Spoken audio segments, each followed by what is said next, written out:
चलिए दोस्तों, आज हम बात करेंगे थोड़ा सा यानी सामान्य अध्ययन पेपर एक, यानी कि प्रथम पेपर देखेंगे। हम लोग इससे पहले वाले क्लास में देख चुके थे, जो कि इसे आईएएस का जो प्रथम जो है से हमारा यूपीएससी जो परीक्षा लेती है, तो प्रथम क्लास हम लोगों ने देखा कि किस प्रकार करके प्रथम एग्जाम हम देंगे, कैसे फॉर्म फिलअप करना है। तो प्रथम क्लास पूर्णतः हम लोगों ने पहले ही वेबसाइट पर डाल दिया है। फिर अब दूसरे क्लास में हम लोग देखेंगे जो सामान्य अध्ययन पेपर, इसका जो पेपर प्रथम जो पेपर होगा, ये प्रथम पेपर जो है सामान्य अध्ययन पेपर जो है से 1, इसका देखेंगे इसका सिलेबस क्या है और इसमें हमको पढ़ना क्या है। सबसे अच्छी बात क्या है कि हम लोग ना कभी कभी ऐसे करते हैं ना मित्रों, जो भी हमारे पास जो सिलेबस होता है इसके अकॉर्डिंग हम लोग काम नहीं करते हैं। एक अलग सा माने चले जाते हैं, कोई अलग सा माने वो पकड़ लिए, एक अलग है सुर ही पकड़ लिए, जिसके कारण जैसे हमारा वो अच्छा से काम नहीं कर पाया, नहीं हो ही नहीं पाया, सिलेबस कंप्लीट ही नहीं हो पाया, और जिसके कारण हम जो है से वो अच्छा से एग्जाम में लिख नहीं पाते। जो सबसे अच्छी बात है, यूपीएससी ने जो भी सिलेबस दिया है उसके अनुसार जो शब्द दिया है, एक एक शब्द पे हम पकड़ बनाएंगे पहले। तो चलिए इसके अनुसार हम लोग देखेंगे। प्रथम जो है से पहला क्या है, भारतीय विरासत और संस्कृति, विश्व का इतिहास एवं भूगोल और समाज। देखिए छोटे एक ही लाइन में सिलेबस को पूर्णतः लिख दिया है, लेकिन समझ में ही नहीं आता है।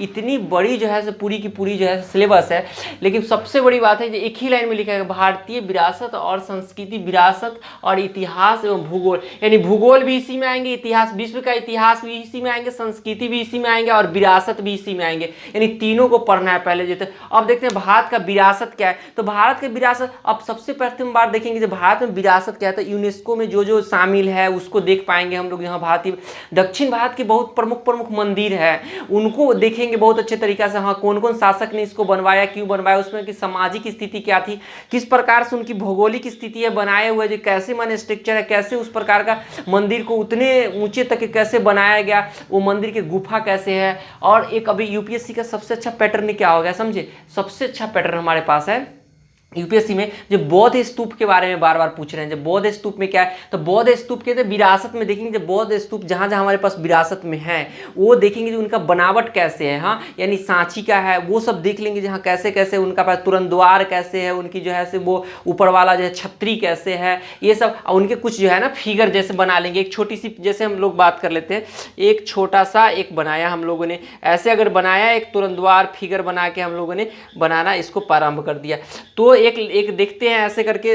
तो विरासत में हम लोग आता है। संस्कृति में जो है देखिए, भारत का संस्कृति, भारतीय संस्कृति क्या है थोड़ी देर देखिए। भारत में एक संस्कृति है, हर 10 मील पे जो है से भारतीय ना एक संस्कृति का अलग ही पहचान है। कुछ रंग, वेशभूषा और बात, सभी चीज़ बदल जाते हैं, कहीं ना कहीं एक एक चीज़ जो है से बदलते ही रहते हैं। हम तो जहाँ हम बिहार राज्य से बिलोंग करते हैं, लेकिन देखते हैं जो बिहार राज्य में ही एक जिला से दूसरे जिला में, या मुजफ्फरपुर जिला से अगर हम दरभंगे जिला की ओर जाए तो वहाँ पे भाषा बदल जाते हैं, कुछ पहनावा बदल जाते हैं, वहाँ का ना कल्चर अलग हो जाते रहते हैं। सबसे अच्छी बात है। तो अभी अब देखेंगे प्रथम जैसे, चलिए प्रथम टॉपिक पे हम लोग देखेंगे। जब प्रथम टॉपिक हमारे पास क्या है, प्रथम भारतीय संस्कृति में प्राचीन काल से आधुनिक काल तक के काल के रूप में साहित्य और वस्तु। देखिए क्या है, देखिए साहित्य, वस्तुकला, मुख्य कथा पहलू शामिल होंगे। यानी भारतीय संस्कृति में भारत की जो संस्कृति रही है, यानी प्राचीन काल है, यहाँ अभी मत देखिए, क्योंकि अभी आधुनिक भारत में या मध्यकालीन भारत में मत देखिए, क्योंकि यहाँ पर देखने इसमें सिर्फ 2 ही 3 विषय हमारे पास है, सिर्फ हिस्ट्री है, इतिहास पूछे जाएंगे और भूगोल पूछे जाएंगे, हाँ, और समाज के बारे में कुछ आते और जो पूछे जाएंगे। अभी देखते हैं भारतीय संस्कृति में प्राचीन काल से आधुनिक काल तक, यानी प्राचीन काल से, लेकिन आधुनिक काल के बारे में बात छोड़िए, पहले प्राचीन ही काल का क्वेश्चन पूछते हैं, आधुनिक काल के क्वेश्चन बहुत कम पूछे जाते हैं। तो प्राचीन काल के साहित्य क्या थे, जो साहित्य हमारे पास है, जो भारतीय संविधान में जितने जो है से जो अनुच्छेद है उनमें जितने भी भाषाएं हैं, हाँ, कुछ साहित्य है, जैसे हिंदी साहित्य भी है एक जैसे साहित्य है। और अलग के बारे में बात करते हैं, कुछ जो साहित्य है उनके बारे में देखेंगे, जहाँ कौन कौन सी साहित्य है, कैसे कैसे साहित्य का विकास हुआ, हाँ, विकास में कौन कौन से आदमी इसमें प्रोसेस में आए, वो उनके बारे में देखेंगे। सबसे अच्छा साहित्य कौन सा है, कौन शासक ने सबसे अच्छे साहित्य के द्वारा जैसे इसका पहचान बनाया, साहित्य को देखेंगे। सबसे अच्छी बात है जब आप जो है ना इसका ये बड़े क्षेत्र को अति मजबूत करने के लिए, यानी इसके बनाने के लिए, ये साहित्य को बनाने के लिए हम क्या करेंगे, सबसे अच्छी में जब हम लोग जो है ना कि दक्षिण भारत में जो साहित्य हुआ उसको अध्ययन करेंगे। अब देखिए वास्तुकला जो है, वास्तुकला में यही है, दक्षिण भारत में ही जाइए, जो भी वास्तुकला में देखना है ना दक्षिण भारत में जाइए, क्योंकि दक्षिण भारत में ही वास्तुकला का सबसे अच्छा जैसे आपको मिलेंगे। अर्थ का बौद्ध जैन ये सब देखते रहिए वास्तुकला, अब मुख्य पहलू शामिल होंगे। चलिए ये संस्कृति में देखिए नहीं कुछ समझ में आता है, एक छोटी सी है, नहीं कुछ समझ में आता है तो नितिन सिंघानिया का एक बुक है आर्ट एंड कल्चर का, उसमें कुछ ही चैप्टर आपको पढ़ना है। नहीं नितिन सिंघानिया का पूरा बुक उठाएं हम पढ़ गए, ऐसा नहीं करना है। कुछ ही चैप्टर हम लोगों को नितिन सिंघानिया के बुक में से पढ़ना है, अन्यथा बुक में से नहीं पढ़ना है। अब आगे देखते हैं हम 18वीं सदी के दूसरा टॉपिक में देखते हैं। 18वीं सदी के लगभग मुख्य ए से लेकर मध्य से लेकर वर्तमान समय तक का आधुनिक भारतीय इतिहास और महत्वपूर्ण घटनाएं, व्यक्ति एवं विषय। अब देखिए महत्वपूर्ण घटनाएं 18वीं शताब्दी में, 18वीं शताब्दी की महत्वपूर्ण घटनाएं, छोटी चीज देखते चलेंगे। इसका घटनाएं, इसका व्यक्ति कौन कौन से थे 18वीं सदी के लगभग मध्य से, 18वीं सदी के यानी 1700 से चालू कीजिए, 1700 से चालू कीजिए। और सबसे अच्छी बात है अंग्रेज के आने से चालू कीजिए। अंग्रेज जैसे ही भारत में एंट्री मारा हमने चालू कर दिया उसका हिस्से। उसी समय से तो कुछ हलचल हुए भारतीय हिस्ट्री में, कुछ हलचल नहीं तो प्राचीन काल में जो मध्यकालीन भारत में तो कुछ ऐसा हुआ ही नहीं, ज़्यादा कुछ है ही नहीं मध्यकालीन भारत में। तो मध्यकाल अब देखते हैं इसमें जो कि भाई प्राचीन 18वीं शताब्दी से तो जैसे ही एंट्री किया यहाँ अंग्रेज ने, वहाँ से देखेंगे उन वर्तमान में आधुनिक काल तक, यानी आधुनिक काल तक के, यानी जो ये आज़ादी तक देखेंगे। आधुनिक काल का मतलब वो से आगे नहीं, आज़ादी तक में हम लोगों ने हम देखेंगे क्या चीज़, जो कि से कौन कौन से व्यक्ति ने इसमें योगदान दिया, कौन कौन व्यक्ति का सबसे महत्वपूर्ण योगदान रहा वो देखेंगे। महत्वपूर्ण घटनाएं क्या क्या थी इसमें। अब देखिए 1847 की क्रांति रही महत्वपूर्ण घटनाएं, इसमें जलियांवाला बाग हत्याकांड रहा, चाहे क्या कहते हैं जो भी हमारे पास महात्मा गांधी थे उन्होंने जितना आंदोलन किया ये सभी देखेंगे। ये सब महत्वपूर्ण घटनाएं थे। चौरी चौरा हत्याकांड हुआ, ये सब महत्वपूर्ण घटनाएं थे, 18वीं शताब्दी की महत्वपूर्ण घटनाएं। अभी देखेंगे थोड़ी सी एक और है, विश्व इतिहास का एक हमारे पास देखिए विश्व इतिहास भी इसमें दिया हुआ है। 18वीं शताब्दी में ये भी देखेंगे कि विश्व इतिहास में कैसे विश्व चेंज हो रहे थे। हम लोगों को सबसे अच्छी देखना है कि विश्व कैसे चेंज हो रहे थे, कहाँ कहाँ डेमोक्रेसी था यानी लोकतंत्र था और कहाँ लोकतंत्र नहीं लागू हुए, कहाँ पे कैसा शासन था वो देखेंगे। कौन कौन सा देश यानी आज़ाद होने के लिए कौन कौन सा जो है से देश जो है से कैसे आगे बढ़ रहे थे, कैसे कैसे शासन था, यानी राजतंत्र कैसे चलता था, राजतंत्र में राजा का शासन होता था वो कैसे हटाया गया। विभिन्न प्रकार जैसे देखिए अमेरिका का देखेंगे वहाँ से कैसे गुलामी से उबरने के लिए काम किया जाता है। अफ्रीका में देखेंगे उस प्रकार, रूस में देखेंगे, यूरोप में देखेंगे, ये देखो चाइना में देखेंगे, सारी जगह को देखेंगे जो महत्वपूर्ण घटनाएं क्या। लेकिन हमको नज़र डालना है रूस की कुछ महत्वपूर्ण घटनाएं और अमेरिका के कुछ यानी कि उत्तर अमेरिका की प्रमुख घटनाएं, और अफ्रीका में भी जा सकते हैं यानी हम यहाँ देख सकते हैं अफ्रीका में भी कुछ देख, लेकिन अमेरिका और रूस की जो है प्रमुख घटनाएं हम देखेंगे। क्योंकि भारत में कुछ न कुछ जो है माओ यानी कि मार्क्सवादी जो है कुछ न कुछ प्रभाव जो है भारत में दिखते हैं। और ये पूरा का पूरा रूस वाला क्षेत्र से है, यूरोप की क्षेत्र, यूरोप की तो पूरी की पूरी घटनाएं देखेंगे कैसे कैसे 18वीं शताब्दी में हुआ। अब आगे के देखेंगे 18वीं शताब्दी के विश्व इतिहास को जोड़ कर देखा जाएगा। ऐसा नहीं कि सिर्फ भारत के ही बारे में हम देख लें 18वीं शताब्दी की घटनाएं, तो ऐसे नहीं, विश्व इतिहास के इसके साथ जोड़ के इसके बाद इसका घटना देखे जाएंगे। अगला हमारे पास है स्वतंत्रता संग्राम आ गया। अब स्वतंत्रता संग्राम यानी कि भारत की स्वतंत्रता संग्राम आया।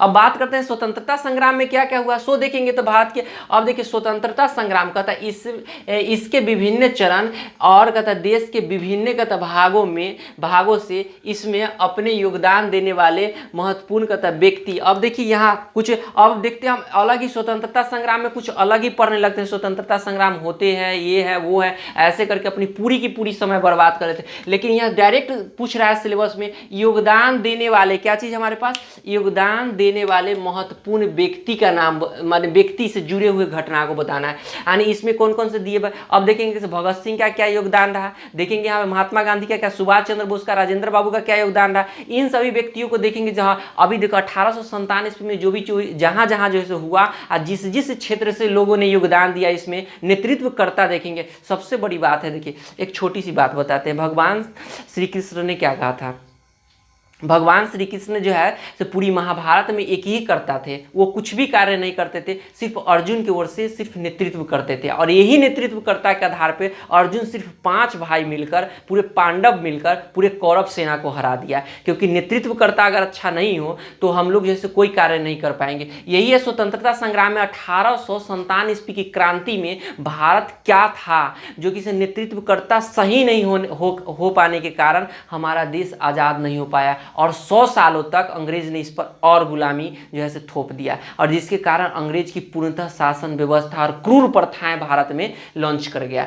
अब देखेंगे ऐसे तो नेतृत्वकर्ता जो है हमें चाहिए नेतृत्व, तो वही नेतृत्वकर्ता के बारे में पूछ रहा है जो कौन कौन व्यक्ति नेतृत्व करता था, तो वही व्यक्ति के बारे में उनका योगदान क्या रहा उसमें, सो पूछ रहा है, योगदान आपको बताना है। हाँ, जैसे महात्मा गांधी का क्या योगदान रहा स्वतंत्रता संग्राम में, जो सुभाष चंद्र बोस का क्या योगदान रहा, पंडित नेहरू का भी क्या योगदान रहा, ये भी देखेंगे जिनका नेहरू जी का क्या योगदान रहा, इन्होंने क्या दिया, कैसे दिया। राजे भीमराव अंबेडकर का जो क्या क्या दिया इन्होंने, क्या ये जो संविधान रचे ये कौन समिति के थे, कौन से समिति में इनका योगदान रहा, ये कहाँ से पढ़ के हैं, कैसे कैसे इन्होंने योगदान, कैसे कैसे इन्होंने चेंजिंग दिया, इनके द्वारा क्या क्या जो है लाया गया वो देखेंगे।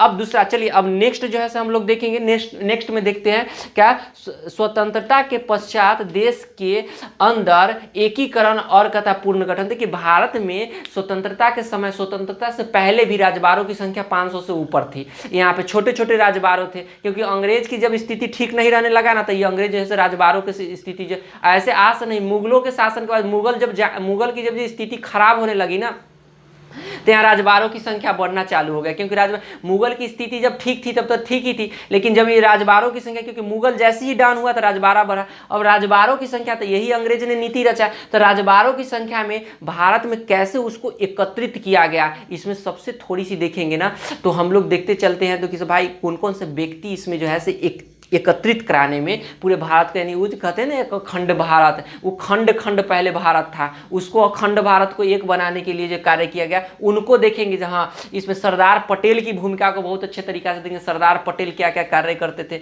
तो स्वतंत्रता संग्राम के पश्चात देश के अंदर एकीकरण और पुनर्गठन कैसे हुआ, और संविधान में जाके देखेंगे एकीकरण के लिए क्या चीज किया गया, कहाँ कहाँ बदलाव किया गया वो देखेंगे। अभी तक कौन कौन सा क्षेत्र जो है भारत के पूर्णतः संविधान पूर्णतः भारत में विलय नहीं हो पाया, कहाँ कहाँ अभी तो बहुत घटनाएं होते हैं, असम में बड़ी घटना होता है, अरुणाचल प्रदेश में बड़ी बड़ी घटनाएं होती रहती है, तो ये सब देखते रहते हैं, ये सब बाहर की ऐसे।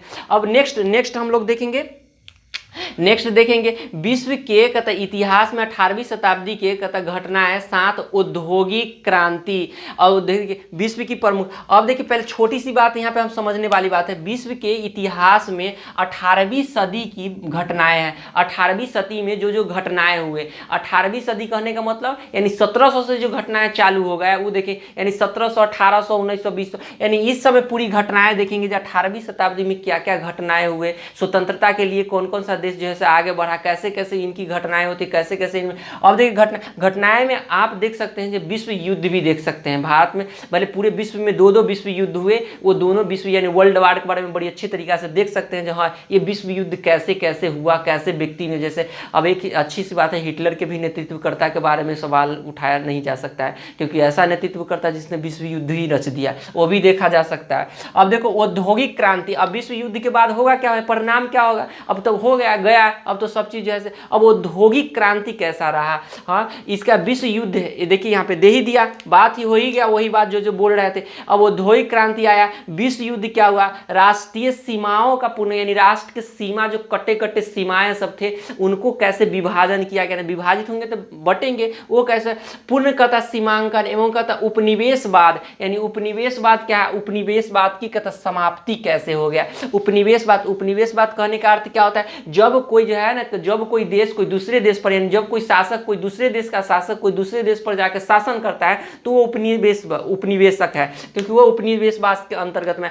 इनका कैसे कैसे खत्म हुआ, यानी अंग्रेज भारत से कैसे चले गए और सब देश पर जो जो जहाँ जहाँ का शासन। सबसे अच्छा देखिए, सबसे अच्छी बात है जो अच्छी बात भी है खराब बात है, यूरोप वाले के पास कहते हैं दिमाग नहीं था लेकिन बड़ी दिमाग था, क्योंकि यूरोप वाले जो है जहाँ जाते थे ना वो शासन करने का ही चालू करते थे। अभी हम देखते हैं ना, एक छोटी सी बात देख लेते हैं, अभी हमारे देश के माननीय प्रधानमंत्री नरेंद्र मोदी जी है, नरेंद्र मोदी जी क्या करते हैं, सारा का सारा प्राइवेट सेक्टर में बदलते चले जा रहे हैं। अब प्राइवेट सेक्टर में देखिए, प्राइवेट सेक्टर के अंतर्गत उससे ज़्यादा कुछ हमको सोचने की बात नहीं है, लेकिन यही देखने की बात है कि प्राइवेट सेक्टर अगर हमारे देश में अगर हो ही जाते हैं, सारा चीज़ प्राइवेट हो जाए, सरकार के हाथों में कुछ भी नहीं रहे, तो क्या होगा आगे चल के? एक ही होगा, जो वही भाई जैसे ईस्ट इंडिया कंपनी का शासन चलता था वैसे ही हम लोगों पर शासन चलेगा, और वही जो है वैसे ही होगा, फिर सरकार का कोई मायने ही नहीं रहेगा। जैसे ईस्ट इंडिया कंपनी है शासन किया, वैसे सारा देश पर एक ही है, व्यापार करो और गुलाम बनाओ। अगर आप विदेशी सामान खरीदते हैं तो आप वही है, देश आपका गुलाम बनते जा रहा है, न कि आपका देश उन्नति कर रहा है। तो दूसरे देश का कहते हैं इन्वेस्ट करिए, इन्वेस्ट करिए, इन्वेस्ट करिए, तो बढ़ेंगे, तो तत्कालीन तो बढ़ेंगे, लेकिन दीर्घकालीन जो है बड़ी जो है इसका प्रभाव गलत होंगे। तो 18वीं शताब्दी नेक्स्ट टॉपिक में हम लोग देखेंगे। चलिए मित्रों, नेक्स्ट टॉपिक में देखेंगे राजनीतिक दर्शन शास्त्र और समाज शास्त्र, पूंजीवाद, समाजवाद आदि शामिल होंगे। अब देखिए कहता दर्शन शास्त्र में शामिल होंगे साम्यवाद क्या है, उनके बारे ये सब तो एक 11 के बुक है, उस पर आराम तरीका से एनसीईआरटी उसमें पढ़ सकते हैं, छोटी छोटी, चाहे वो उससे गूगल बाबा पे जाएंगे, मुगल साम्राज्य लेखा ढूंढेंगे, मिल जाएंगे हम लोगों को। अब पूंजीवाद क्या है, समाजवाद क्या है, इनके बारे में देखेंगे होंगे, उनके कहते रूप और कहते समाज पर उनका प्रभाव। अब पूंजीवाद का प्रभाव समाज पर क्या प्रभाव पड़ा, हाँ अब उसको ढूंढने का प्रयास नहीं करेंगे, इनको सोचना है जब पूंजीवाद आया तो पूंजीवाद से क्या पूरे विश्व पर क्या प्रभाव पड़ा, हमारी समाज पर क्या प्रभाव पड़ा, भारत पे क्या प्रभाव पड़ा पूंजीवाद का। समाजवाद आया तो समाजवाद का प्रभाव क्या पड़ा, इसका नकारात्मक और सकारात्मक दोनों पहलू को देखेंगे, और न कि इसको लेके बैठ जाएंगे जो पूंजीवाद का जनक, पूंजीवाद की पूरी जो प्रोसेस देखने लगेंगे, कहिया से चालू हुआ, इतना मोट के बुक पूंजीवाद को लेके पढ़ के बस खत्म कर ले, इससे यूपीएससी नहीं निकलने वाला है। डायरेक्ट है जो भाई पूंजीवाद है पूछ रहा है, तो डायरेक्ट पूंजीवाद से पूछिए इससे समाज पे क्या इफेक्ट पड़ा, समाज पे क्या जो है इससे प्रभाव पड़ा, अच्छा और बुरा दोनों प्रभाव को देख लेंगे। नेक्स्ट हम लोग देखेंगे, नेक्स्ट हमारे पास जो है भारतीय समाज की मुख्य विशेषताएं, भारत की विविधताएं। अब भारत की समाज है, भारतीय समाज की प्रमुख विशेषताएं क्या होंगे, इनकी प्रमुख विविधताएं क्या है। भारतीय समाज भाई बहुत विविधताएं हैं, पूरे भारत में ही विविधताएं ही भरा हुआ है। तो ये देख लें, महिलाओं की भूमिका और महिला संगठन है, उनका जनसंख्या है, उनका संबंधित मुद्दे देखिए, महिलाओं की महिलाओं की भूमिका आंदोलन से लेके ढूंढिए, भारत की राष्ट्रीय आंदोलन से लेके और अभी तक की महिलाओं की क्या भूमिका है, वो उसके बारे में देखेंगे हम लोग। महिला संगठन क्या है, कौन कौन सी संगठन चलाई जाती थी, वो राष्ट्रीय आंदोलन में भी देखिएगा कि महिला संगठन क्या है। जनसंख्या एवं संबंधित मुद्दे, भारत की जनसंख्या संबंधित सब एनसीईआरटी बुक में बहुत अच्छे तरीका से मिले। गरीबी और विकासात्मक विषय, शहरीकरण, उनकी समस्या और उनके संरक्षण, यानी कि शहरीकरण की क्या पड़ा। अब नेक्स्ट में हम लोग देखें भारतीय समाज पर भूमंडलीकरण का प्रभाव क्या पड़ा। वही भारतीय समाज पर भूमंडलीकरण का पूरे देश को जोड़ दो, पूरे विश्व को एक साथ जोड़ दो, वही वाले बात है, पूरे विश्व को जोड़ो तो इसका प्रभाव भारत पर क्या पड़ा। देखिए जिसका उद्योग क्षेत्र, यानी जहाँ की जो है से कल कारखाने छोटे होंगे, इस पर जो है से भूमंडलीकरण का प्रभाव निश्चित है उस देश पे पड़ेगा, क्योंकि वहाँ क्या करेगा, वहाँ खुला होगा बाजार, डायरेक्टली आके जो है से बेचेगा कोई देश वाला आके, तो जिसके कारण जो है कहीं ना कहीं भूमंडलीकरण का प्रभाव पड़ेगा, उस देश गरीबी के दलदल में धंसते चला जाएगा। तो वो देखना चाहिए हम लोगों को भूमंडलीकरण का। सामाजिक सशक्तिकरण कैसे, इसका प्रभाव कैसे पड़ा। संप्रदायवाद और क्षेत्रवाद, देखिए एक होते हैं अभी क्षेत्रवाद, अभी हम आप लोगों को बात बता दें कि क्षेत्रवाद में भी देख सकते हैं हम लोग को, अरुणाचल प्रदेश में जैसे घटनाएं हो रहे हैं, है ना, उस पर कभी कभी देखिएगा महाराष्ट्र में भी होते हैं, बिहारियों को मार मार के कभी कभी ये भी किया जाता है, ऐसे होते ही रहते हैं। हाँ बिहारियों के साथ कभी कभी होते हैं, वो सब कभी कभी आ जाते हैं घटनाएं में, चाहे कोई स्टेट वाले के साथ आ जाते हैं, तो ये कहता क्षेत्रवाद होते हैं, जो हमारे भारतीय संविधान में सब नहीं है। बड़ी अच्छा बाबा साहब दिमाग ने लगा के सबको लिखा है। धर्म कहता निरपेक्षता, कोई धर्म नहीं, जैसे भाई अपनी जो है एक ही राष्ट्र है, एक धर्म है, बस वही मानवता। उसके बारे में नेक्स्ट हम लोग देखेंगे, धर्मनिरपेक्षता के बाद हम लोग देखेंगे नेक्स्ट टॉपिक, विश्व के भौतिक भूगोल की मुख्य विशेषता है। भौतिक, अब एक देखिए इसको पढ़ने के लिए ना, पूरी की पढ़ने के लिए एक छोटी सी बुक है, वहां पे उस बुक को पढ़ ही लीजिए, क्योंकि भौतिक भूगोल उसमें से कुछ चैप्टर को पढ़ना, अब बार बार वही क्वेश्चन हमको पूछता है, जो क्वेश्चन जैसे विश्व के भौतिक भूगोल के, एक 11 क्लास का भौतिक भूगोल करके एक नाम ही है, जो है उसको आराम से जाइए और उसको भूगोल के चैप्टर उसको पढ़ लीजिए, कैसे कैसे जो है इसका ब्रह्मांड का विकास हुआ, कैसे जो है वो भूकंप आते हैं, भूकंप कैसे किन किन क्षेत्रों में बटे हुए रहते हैं, नदी का कैसे कौन कौन दोआब तक कौन क्षेत्र कैसे कैसे बहते हैं, ये सारे चीज़ें हैं। अब विश्व का भूगोल के क्षेत्र में हम आ गए हैं, कहाँ पे अब आ गए, अगला जो है हमारा नेक्स्ट जैसे पूछा है भूगोल, तो उस क्षेत्र में अब अगला है हमारे पास विश्व भर के मुख्य प्राकृतिक संसाधन का वर्णन वितरण कैसे हुआ। विश्व के प्रमुख संसाधन है, देखिए अब हमारी क्षेत्र में कुछ संसाधन है, कुछ अलग वाले क्षेत्र में संसाधन है, कुछ ऐसे संसाधन है जो हमारे पास नहीं है, कोई अलग देश में संसाधन है, भगवान ने प्राकृतिक रूप से वहां पे बनाया है। हाँ, तो वो देखेंगे जो किस किस प्रकार क्षेत्रों में, जो आप एटलस में जाइए, ऑक्सफोर्ड के एटलस में जाइए, वहां पर देखिए जो कहाँ कहाँ बटा हुआ है, कहाँ कहाँ संसाधन है, और वहां नहीं देख पाइएगा ना तो आराम से 11 क्लास का जो है से भूगोल में जाके देखते रहिए जो कहाँ कहाँ जो है से भाई संसाधन बटे हुए हैं, वो देखेंगे। अगले हमारे पास क्या है संसाधन, इसके बाद कहता है दक्षिण एशिया कौन कौन से, अरे भाई इसमें खोल के भी लिख दिया है, दक्षिण एशिया में जाके देखिए। हाँ, भारतीय उपमहाद्वीप को कहता शामिल करते हुए देखिए, ज्यादा नहीं बउआना है, अमेरिका के नहीं देखने लगेंगे, एशिया में ही देखेंगे, दक्षिण एशिया और भारतीय उपमहाद्वीप को कहता शामिल करते हुए इसको देख लेंगे। भारत सहित को देखेंगे, विश्व और भारत के से विभिन्न कहता भागों में प्राथमिक एवं द्वितीयक व तृतीयक क्षेत्रक को देखेंगे। देखिए एक छोटी सी बात है, विभिन्न भागों में प्राथमिक द्वितीयक और तृतीयक क्षेत्र को, यानी प्रथम क्षेत्र यानी कृषि का क्या प्रभाव पड़ा, द्वितीय क्षेत्र यानी कि वो हमारे पास जो है उद्योग का क्या प्रभाव पड़ा, तृतीय क्षेत्र यानी सेवा क्षेत्र, कभी सेवा क्षेत्र बड़ा